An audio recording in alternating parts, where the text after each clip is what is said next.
उन्हाळ्यात बाळंतिणीला काय खायला द्यायचं ज्याने तिला आणि बाळाला त्रास नाही झाला पाहिजे? हा प्रश्न जर तुम्हाला पडला नसेल, तर पहिलं स्वतःला सांगा की हा प्रश्न तुम्हाला पडला पाहिजे. म्हणजे थंडीत जे खातोय तेच पावसाळ्यात खातोय, पावसाळ्यात जे खातोय तेच उन्हाळ्यात खातोय, असं चालत नाही की नाही? प्रत्येकाच्या शरीराची ठेवण ही वेगळी असते, पण बाळंतिणीच्या शरीराची ठेवण ही खूप वेगळी असते. म्हणून आपण आजच्या पर्टिक्युलर व्हिडिओमध्ये डिटेलमध्ये जाणार आहे, की बाळंतिणीने स्वतःच्या डाएटमध्ये कोणते बदल केले पाहिजे, स्पेशली उन्हाळ्यामध्ये. चला जाणून घेऊयात. पहिली आणि अतिशय महत्वाची गोष्ट, बाळंतिणीला आपल्याकडे ट्रेडिशनली जे काही दिलं जातं ते सगळं उष्णता करणार असतं.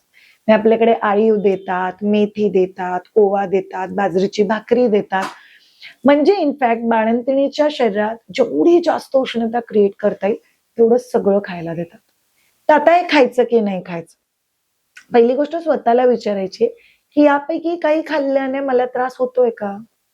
जर तुमचं उत्तर असेल हो, श्रेया मी या सगळ्या उष्णतेच्या गोष्टी खाते, पण त्याच्यामुळे मला ब्लिडिंगच खूप जास्त होतंय किंवा मला पाईल्सचाच त्रास होतोय किंवा मला शीच्या जागी जळजळ होतीये किंवा शीच्या जागी रेडनेस होत, मला खूप सारे पिंपल्सचा त्रास होतोय, मला खूप घामोळे आल्यात, मला ना अख्खा दिवस चिपचिप आणि इरिटेटेड वाटतंय. याचा अर्थ काय? तुम्ही जे काही खाताय त्याच्या उष्णतेमुळे तुम्हाला एक्स्ट्रा त्रास होतोय. हे बाळंतीण मग नाही खाऊ शकत. तुम्हाला ते प्रॉब्लेम काय? या सगळ्या गोष्टींमुळे तुम्ही इरिटेटेड व्हाल, तुम्ही स्ट्रेसमध्ये जाल. त्याच्यामुळे तुमचं पिल्लू इरिटेटेड होईल, ते स्ट्रेसमध्ये जाईल, तुमचा मिल्क सप्लाय कमी होतो आणि सगळंच बिथरतं. म्हणून प्लीज काळजी घ्या. जे काही उष्णतेचं तुम्ही खाताय ते टू मच खाऊ नका. दुसरं, आपल्याकडे पूर्वीच्या काळापासून समज आहे की दही हे उन्हाळ्यात खाल्लं पाहिजे. तो आयुर्वेदाप्रमाणे दही हे उन्हाळ्यात नाही खायचे, ताक प्यायचे. तर तुम्ही बाळंतीण असाल तर प्लीज दही उन्हाळ्यात खाऊ नका. ताक तुम्ही घेऊ शकता, पण प्लीज दही घेऊ नका. तिसरी महत्वाची चूक, उन्हाळ्यात आपलं ॲपेटाईट हे कमी होतं. ॲपेटाईट म्हणजे काय? भूक किती लागते आणि आपण किती क्वांटिटीत खाऊ शकतो, हे थोडंसं उन्हाळ्यात ड्रॉप होतं. आणि उन्हाळ्यात तुमची ही कॅपॅसिटी ड्रॉप झाल्यामुळे तुम्हाला कमी जेवण जातं. एका बाजूला तुम्हाला कमी जेवण जातं, दुसऱ्या बाजूला तुमच्या घरच्यांचं असं म्हणणं असतं की तू जेवढं जास्त खाशील ना तेवढं बाळासाठी खूप जास्त आहे. म्हणून जबरदस्ती जेवण कोंबलं जातं. सो तुम्ही आयुष्यात कधी, म्हणजे बाळंतीण असताना तर नक्कीच, पण आयुष्यात कधीही जर जबरदस्ती जेवत असाल तर ते तुमच्या अंगाला लागत नाही आणि ते फॅट म्हणून डिपॉझिट होतं. Unnecessary weight gain, unnecessary bloating, unnecessary expansion, म्हणजे ह्या गोष्टी व्हायला सुरुवात होती ज्याची गरजच नाही. म्हणून तुम्हाला लोकांना जबरदस्ती क्वांटिटीत खायची गरज नाही. काय खायचं ते आपण बोलणारच आहे, पण काय नाही खायचं त्याला सांग. चौथं, पचायला जड, तेलकट, तुपकट, खूप जास्त तूपवालं तुम्ही उन्हाळ्यात नाही खाऊ शकत.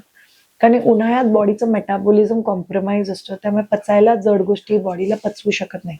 याचा अर्थ असा नाही तुम्ही सकाळ दुपार संध्याकाळी खिचडी खावा. पण मी असं म्हणतेय, तळलेल्या गोष्टी, बेसन पिठाच्या गोष्टी ज्या पचायला थोड्या जड असतात त्या बाळंतिणीने अवॉइड करायच्या. सहावी आणि अतिशय महत्वाची गोष्ट, आपल्याला बाळंतिणीला खायला देताना एक गोष्ट लक्षात ठेवायची की दुसरे ते खायला देत आहेत म्हणून आपण ते खायला देत नाहीये ना. आणि रियालिटीमध्ये बाळंतिणीला समरमध्ये कोणत्या न्यूट्रिशनची गरज असते तेच दिलं गेलं पाहिजे. चला आता जाणून घेऊयात एक्झॅक्टली बाळंतिणीला स्पेशली उन्हाळ्यामध्ये कोणत्या गोष्टी दिल्या गेल्या पाहिजे. पहिली आणि महत्वाची गोष्ट, बाळंतिणीचं पाणी वाढवा. सी, बाळंतीण जेवढी वेल हायड्रेटेड असेल तेवढं ते छान दूध प्रोड्यूस करू शकते. बाळंतिणीचं पाण्याचं इनटेक म्हणजे हायड्रेशन हे वाढवलंच गेलं पाहिजे. तुम्ही बाळंतिणीला जेवढं वेल हायड्रेटेड ठेवाल तेवढं ते तिच्यासाठी खूप जास्त चांगलं. बाळंतिणीने किती ग्लास पाणी प्यावं शिवा? 8 ते 9 ग्लास आरामात पाणी पिऊ शकते. उकळून गार केलेलं पाणी जर तुम्हाला जात असेल तर प्या, नाहीतर सरळ सोट नॉर्मल टिपातलं पाणी प्या. ते पाणी तुमच्यासाठी खूप जास्त चांगलं. माठातलं पाणी आयडियली आपण म्हणतो अवॉइड करावं, कारण जर तुम्हाला सर्दी खोकला पकडण्याची शक्यता असेल तर तसं नसेल, तुम्हाला सहन होतंय तर माठातलं पण पाणी प्या. फ्रीज मधलं पाणी पिऊ नका.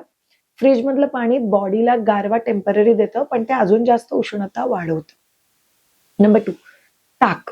बाळंतिणीला ताक हे दिलंच गेलं पाहिजे. घरी लावलेल्या दह्याचं ताजं केलेलं ताक बाळंतिणीने दररोज प्यायचं.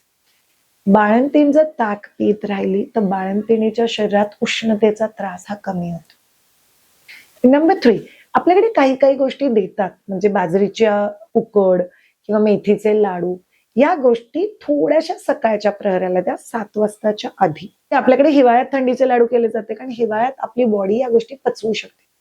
उन्हाळ्यात या गोष्टी बॉडी पचवूच शकत नाही, म्हणून तुम्ही नाही देऊ शकत बॉडीला. म्हणून मेथीचे लाडू, डिंकाचे लाडू प्रिफरेबली करूच नका. मेथीचा लाडूचं जे मिक्सचर असतं ते बनवा आणि बाळंतिणीला ते मिक्सचर त्याच्यात दूध टाकून खायला द्या. दूध थोडासा गारठा देईल आणि ते पण बाळंतिणीच्या पोटात जाईल आणि त्यामुळे तिला त्रास नाही होणार. तर तुम्ही या गोष्टी सकाळच्या प्रहराला देऊ शकतात आणि ह्या वेने देऊ शकता, म्हणजे जी पद्धत असते ती थोडीशी बदला. चौथी, ज्युसी फ्रुट्स, म्हणजे कलिंगड आहे, त्याच्यानंतर आपण म्हणतो संत्र आहे, व्हिटॅमिन सी वाले ज्युसी फ्रुट्स आहेत, हे बाळंतिणीला दिलेच गेले पाहिजे. आपल्याकडे असं म्हणतात की फळ खाल्ल्याने बाळंतिणीला आणि बाळाला त्रास होईल, पण हे उलट आहे. फळं खाल्ल्यामुळे दुधाची क्वालिटी सुधारते, फळं खाल्ल्यामुळे बाळंतीण वेल हायड्रेटेड राहते, त्यामुळे तिला त्रास पण होत नाही आणि तिच्या शरीरासाठी ते खूप जास्त चांगले. 5वी आणि महत्वाची गोष्ट, बाळंतिणीला खूप क्वांटिटीत खायला घालू नका. एक गोष्ट लक्षात ठेवा, बाळंतिणीच्या खोलीत एसी पंखा पाहिजे. बाळंतिणीला टू मच क्वांटिटी एका वेळेस जात नसेल तर तिला थोड्या थोड्या वेळाने खायला घाला. बाळंतिणीने जेवण करणं हे बाळासाठी महत्वाचं आहेच, पण तिच्या स्वतःसाठी पण खूप जास्त महत्वाचं आहे. तर या व्हिडिओमध्ये आपण डिटेलमध्ये जाणलं की बाळंतिणीला कोणत्या गोष्टी नाही द्यायच्यात आणि कोणत्या गोष्टी कंपल्सरी द्यायच्यात. चपाती, भाजी, वरण भात, मऊ खिचडी तूप, वरण भात तूप, ताक भात, दही भात, पातळ ताक, नारळाचं पाणी, कोकमचं सरबत, रात्री भिजवलेलं धण्याचं पाणी, आपल्याकडे सब्जाचे बिया आपण भिजवतो, त्या लिंबू पाण्यात टाकून आपण पितो, या सगळ्या गोष्टी बाळंतिणीला द्या. काहीही फरक पडत नाही. बाळंतीण ज्या गोष्टी केल्याने तिला शांत वाटतं, पीसफुल वाटतं, जेवण पचतंय असं वाटतं, त्या गोष्टी तिने घेतल्याच गेल्या पाहिजे. आणि जेवणानंतर थोडीशी बडीशेप खायला द्या, त्यांनी पण तिला खूप जास्त बरं वाटेल. शेवटची आणि अतिशय महत्वाची टिप, ज्यांना वाटतंय बाळंतीणला उष्णतेचा खूप जास्त त्रास होतोय, दिवसातून एकदा अर्धा चमचा गुलकंद खावा. ते पित्त पण कमी करतील आणि तुमच्या उष्णतेला पण कमी करेल. Thank you so much all of you हा पर्टिक्युलर व्हिडिओ बघण्यासाठी. Have a great time. Bye bye.